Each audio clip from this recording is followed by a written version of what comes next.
Hola amigos, hoy con un cuento genial, El banquete del escritor peruano Julio Ramón Ribeiro.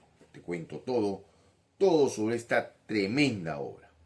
El banquete es uno de los cuentos más célebres de Julio Ramón Ribeiro, que nace en 1929 y fallece en 1994.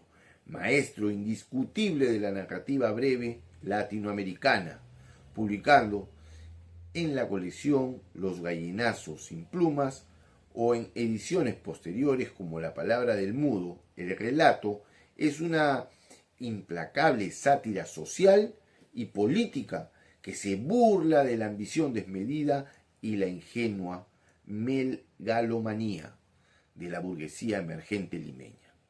El protagonista, don Fernando Pasamano, un provinciano adinerado y ambicioso, decide invertir toda su fortuna en un opulento banquete en honor al presidente de la República. Su objetivo no es la celebración, sino la obtención de favores políticos, una embajada en Europa, la construcción de un ferrocarril que valorice sus tierras. Ribeiro utiliza un tono sobrio, irónico y distanciado, característico de su estilo para narrar ascensión y la estrepitosa caída de don Fernando.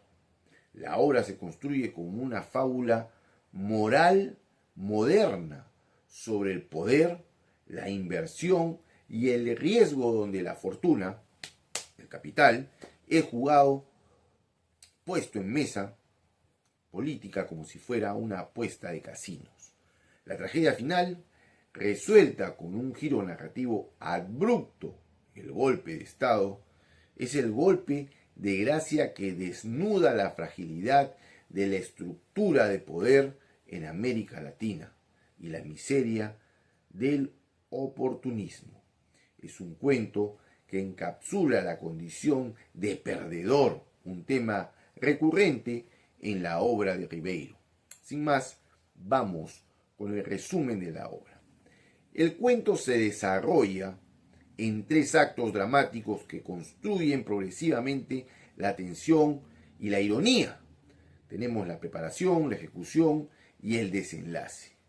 Don Fernando Pasamano, movido por la ambición de obtener 2 grandes favores presidenciales, se obsesiona con la organización de un banquete monumental. Para esto, hace la transformación de la casa. La vieja casona es sometida a una transformación general que se convierte en una reforma total y desmedida. Cambia muros, ventanas, piso, mobiliario, alfombra, etc., reflejando el deseo de don Fernando de ascender socialmente y borrar su origen provincial. El jardín rococó. En solo 15 días, un jardín rococó estilo recargado y artificial es edificado en la antigua huerta, simbolizando la artificialidad de la nueva riqueza y la prisa por aparentar sofisticación europea. El menú presidencial, el desconocimiento de don Fernando y de su esposa sobre la alta cocina, los lleva a encargar manjares y vinos preciosos por avión, invirtiendo toda su fortuna. Pero la motivación, don Fernando justifica el dispendio asegurando que recuperará toda su fortuna con creces, una embajada en Europa y un ferrocarril a mis tierras de la montaña, demostrando que el banquete es un negocio especulativo. La invitación y la quimera. La tardía, humilde invitación es aceptada por el presidente con evasivas. La confirmación al llegar provoca una alegría desmedida que lleva a don Fernando a fantasear con un futuro europeo. Cheques, puros, monumentos y con su ferrocarril cargado de oro, mientras su esposa es sustituida por la imagen de una coquette, una cortesana, evidenciando la corrupción de sus valores y sus deseos. La ceremonia del poder, el día del banquete, se convierte en una pasarela de las clases políticas sociales limeñas. Los invitados, los primeros en llegar, son los soplones, informantes y agentes secretos, que Ribeiro describe con un aire de delincuencia, estableciendo el tono turbio del ambiente político. Luego llegan los ministros, diplomáticos y hombres de negocio. La ejecución del evento. El presidente llega escoltado y don Fernando, por la emoción, rompe el protocolo al abrazarlo y darle la charretera, un pequeño detalle irónico que subraya su torpeza. Se beben 40 cajones de whisky y se suceden los discursos vacíos.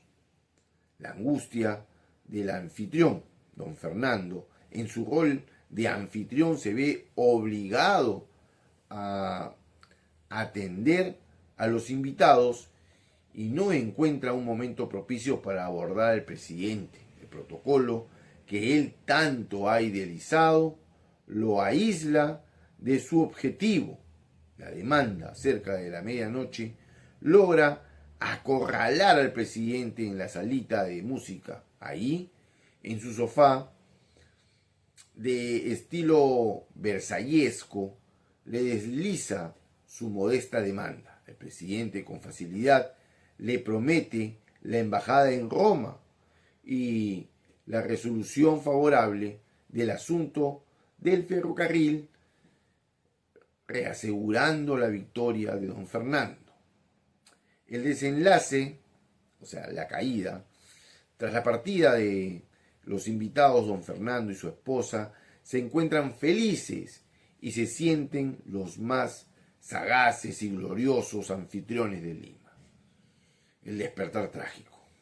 A mediodía, su esposa lo despierta con un periódico en la mano. El golpe de Estado. El titular revela que, aprovechando la recepción, un ministro había dado un golpe de Estado y el presidente había sido obligado a dimitir. El final abrupto, donde Fernando, tras leer el título, sin proferir una exclamación, se desvanece sobre la cama. Toda la inversión, el esfuerzo y la quimera se desvanecen en un instante. Y amigos, ¿qué opinan sobre este tremendo cuento? El banquete es una obra maestra del realismo urbano y la crítica social de Ribeiro, fusionando como una alegoría sobre la inestabilidad política y la futilidad de la ambición, la ironía de la inversión y la frustración. El cuento es un estudio de la condición de perdedor. El tema central de La palabra del mudo, don Fernando, invierte absolutamente todo, capital, tiempo, energía, en un plan que parece infalible. Sin embargo, su fracaso no se debe a un error de cálculo económico, sino en la fuerza incontrolable y absurda del destino político. El costumbrismo del oportunismo. Ribeiro expone una práctica común en la política latinoamericana, la compra de favores, mediante la obtención y el soborno indirecto. Don Fernando cree que el éxito es solo cuestión de una inversión de capital y de un parentesco serrano, vago y dudoso. La ibris y la ceguera. El protagonista sufre de ibris desmesurada.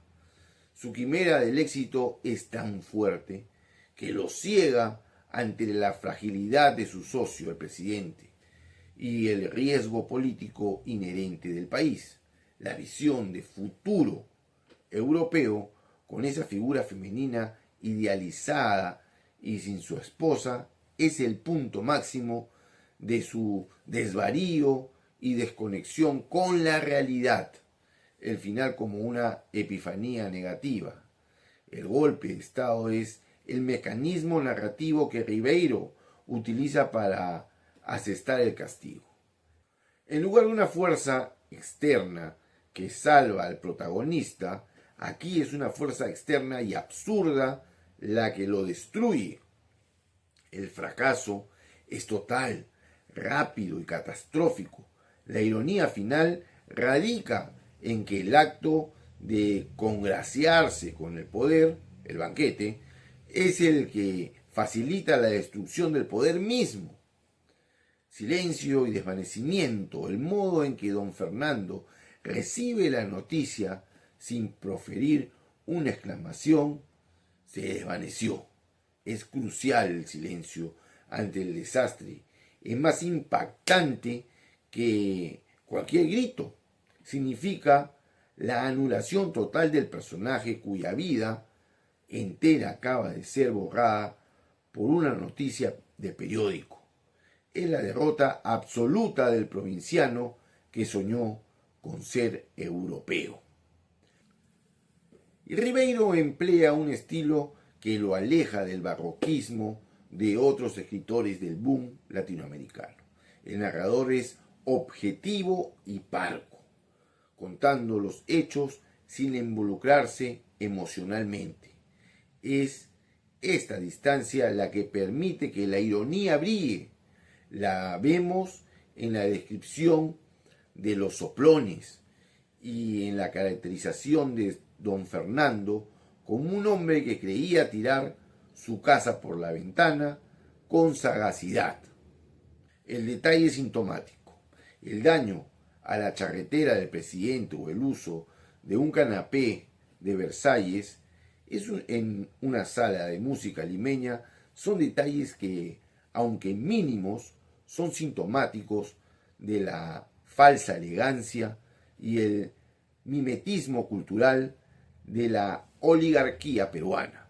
Todo es una copia apresurada, inauténtica y, en última instancia, vulnerable al caos. En resumen, El banquete es un cuento demoledor sobre cómo el destino, bajo la forma de la inestabilidad política crónica, puede devorar la ambición personal, dejando al protagonista en la más patética de las ruinas, no solo económica, sino también en su propia identidad y sueños.